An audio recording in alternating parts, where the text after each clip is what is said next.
Bài cái ba là nè, bỏ hơi à, để xa. Thì đoạn nhám nó con. Ngay đó. Ôi bỏ bổ nè.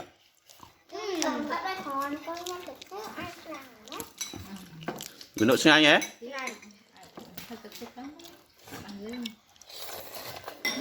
Anh đi mình chết á. Nhám vô. Ở bên lúc chết chưa? Lúc nhắm chưa? Chạy.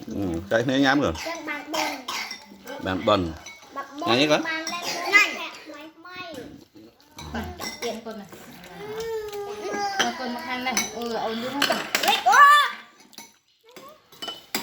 Nhà tự bố con ai sợ rồi. Dạ rồi. Nhà tự bố đại ôi. Này anh cô mà ôn nhắm không? Bố bị bao nhiêu rồi? Rồi cho chất cái tiêu nữa. À, ai Vinut mát mát đó.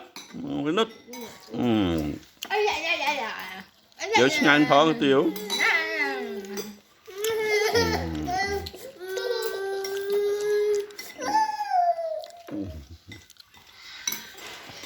Hôm nay là đồng ha cà phê này nó gì rồi với Cái này hả? nó xin phải chết được.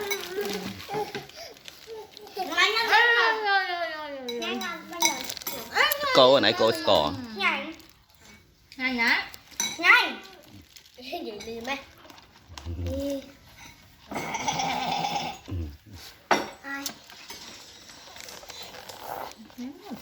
Hôm nay mình rút con banh lên nè. Mà để rót. Bạn đặt cái tiêu anh chút rồi. Thì anh đi rót ban tật. Anh có hết cái xì này. Này rồi, hết đấy. Trời mà thật lỡ cô cái tiêu ôm nhái nha. Đó là khỏi mà nham đăng tiết đó nè. Dần, mà nham đăng tê. Nhầm. Thôi thì nhắm tập thân nó con tập. Mà tập việc đấy nữa con. Con ho nào. Hả? Con ho.